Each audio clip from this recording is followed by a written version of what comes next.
Chapter 15 शरीर संस्कार पंचम स्तर। गर्मियों का पूरा एक महीना पलक झपकते ही बीत गया। इस दौरान अरिव रेवांश चुपचाप 43वीं स्टोन से निकला रक्त अमृत वरक रेवांश की औषधि में मिलाता रहा। इस चमत्कारी द्रव्य के कारण वरक के पुराने घाव धीरे धीरे पूरी तरह भर गए।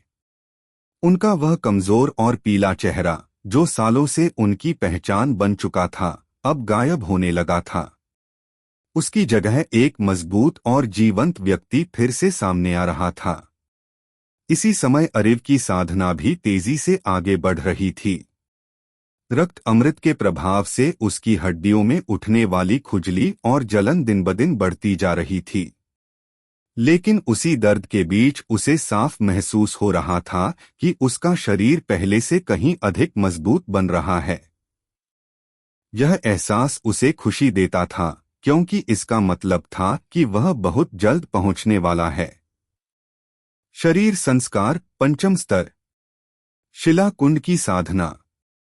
ठंडी पहाड़ी गुफा के भीतर अरिव एक कठिन अभ्यास कर रहा था। उसने अपने दोनों अंगूठों पर पूरा शरीर टिकाया हुआ था। पैर हवा में थे और वह केवल अंगूठों और बाहों की ताकत से अपने शरीर को ऊपर नीचे कर रहा था। पसीना उसके कपड़ों को पूरी तरह भिगो चुका था। फिर भी नई बूंदें लगातार जमीन पर गिर रही थीं। लगभग आधे घंटे बाद धड़, अरिव थककर जमीन पर गिर पड़ा। उसकी सांसें तेज थीं और शरीर दर्द से भरा हुआ था।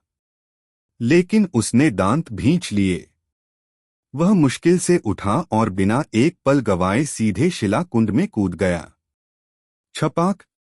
जैसे ही वह पानी में गिरा, हल्के लाल बुलबुले उठे और उसके रोमछिद्रों के जरिए शरीर में समाने लगे। वह धीरे धीरे पानी पर तैरने लगा। पहले उसकी हर कोशिका दर्द से कराह रही थी, लेकिन कुछ ही क्षणों में वही कोशिकाएं लालच से उस ऊर्जा को सोखने लगीं। अरिव ने आंखें बंद कर लीं और उस पोषण भरे एहसास को महसूस करने लगा। उपलब्धि। अचानक उसका शरीर जोर से कांप उठा। हड्डियों के भीतर से एक तीखा दर्द निकला और पूरे शरीर में फैल गया। अरिव ने दांत भींच लिए, लेकिन उसकी आंखों में खुशी चमक उठी। Breakthrough. यही वह क्षण था जिसका वह इंतजार कर रहा था।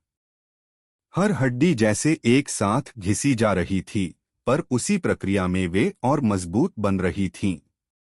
कुछ ही मिनटों में दर्द धीरे धीरे शांत हो गया। अरिव पानी से बाहर निकला। उसने शरीर को फैलाया। उसकी हड्डियों से हल्की क्रैक की आवाज आई। अब वह पहले से अधिक लंबा और मजबूत लग रहा था। भेदन मुक्का। वह तुरंत अपनी मुद्रा में खड़ा हो गया। पा पा पा पा पा पा पा पा पा।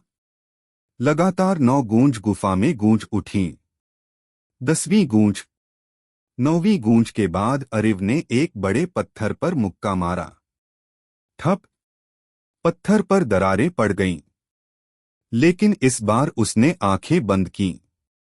उसने अपने पूरे शरीर की शक्ति को महसूस किया। मांसपेशियां, हड्डियां और सांस सब एक साथ जुड़ने लगे। पा! एक बहुत हल्की सी आंतरिक गूंज उठी। 10वीं गूंज। अरिव की आंखें खुल गईं। उसने पूरी ताकत से फिर से मुक्का मारा। धम! पत्थर टुकड़ों में बिखर गया। कुछ पल तक वह शांत खड़ा रहा, टूटी हुई चट्टान को देखते हुए।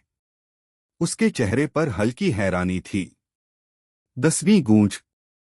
इतनी शक्तिशाली!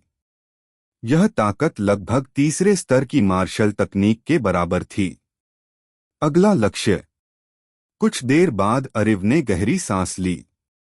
अब उसके मन में एक नया आत्मविश्वास था। अगर अब उसका सामना रुद्रक वैरिथ से हो, तो वह कम से कम उसके सामने टिक सकता है। वह हल्का सा मुस्कुराया। रुद्रक, इंतजार करो। फिर उसकी नजर शिला कुंड पर पड़ी। पिछले कुछ दिनों से वह महसूस कर रहा था कि कुंड का प्रभाव पहले जैसा नहीं रहा। पतला हो चुका रक्त अमृत अब उसकी जरूरत पूरी नहीं कर पा रहा था। अगर उसे जल्दी शरीर संस्कार षष्ठ स्तर तक पहुंचना है तो उसे नया तरीका अपनाना होगा। अरिव ने अपनी आस्तीन से एक छोटी सी बोतल निकाली। उसमें गहरा लाल रक्त अमृत भरा था। उसने उसे देखा और उसके होठों पर हल्की मुस्कान उभर आई। शायद अब इसे सीधे इस्तेमाल करने का समय आ गया है।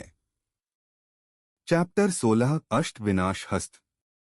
अरिव रेवांश के शरीर संस्कार पंचम स्तर पर पहुंचने के बाद उसकी साधना की रफ्तार थोड़ी धीमी हो गई।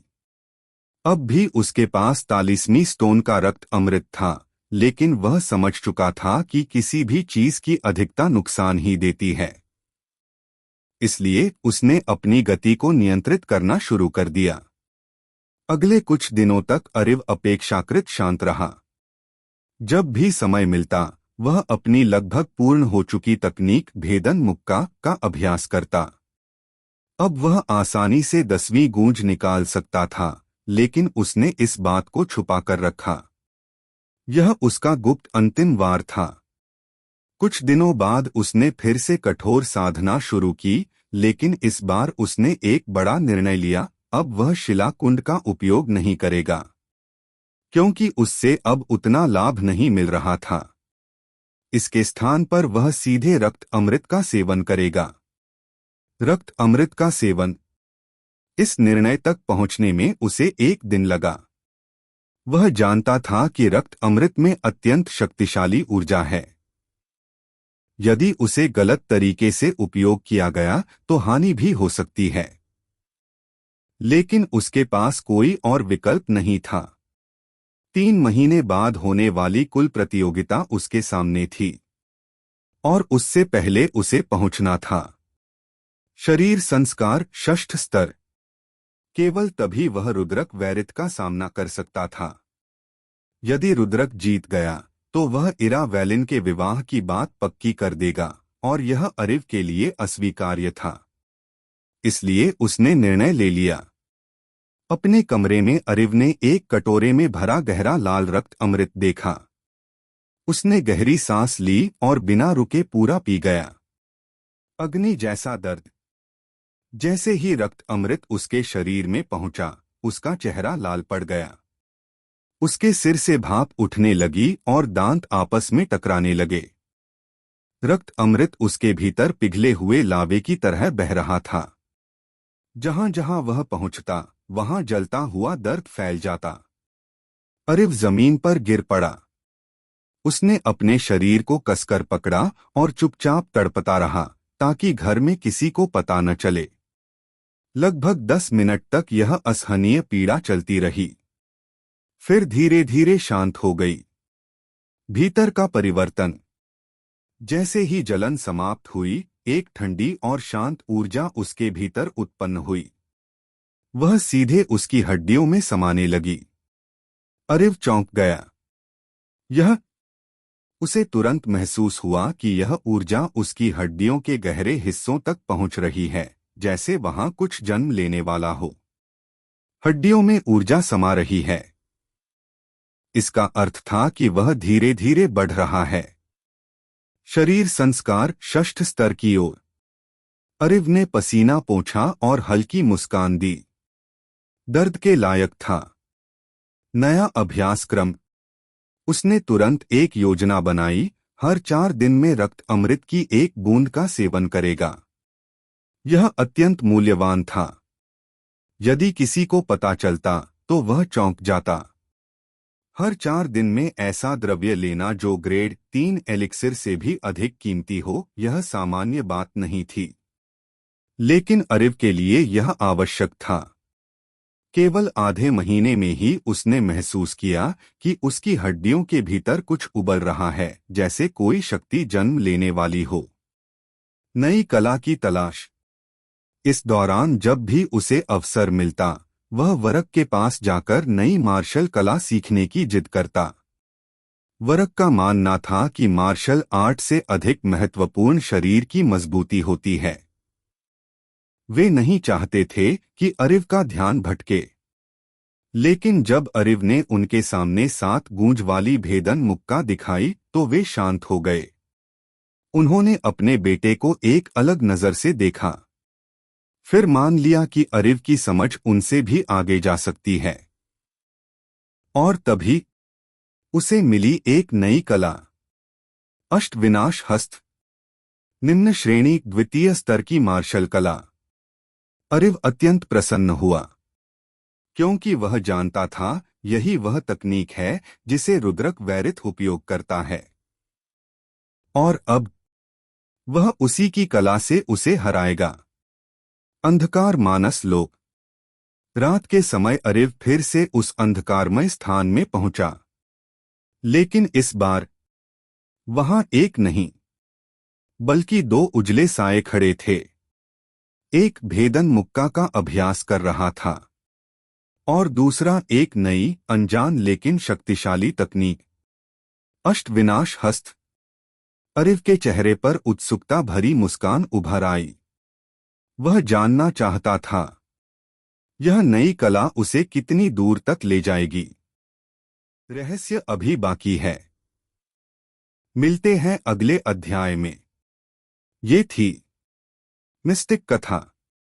Subscribe for more.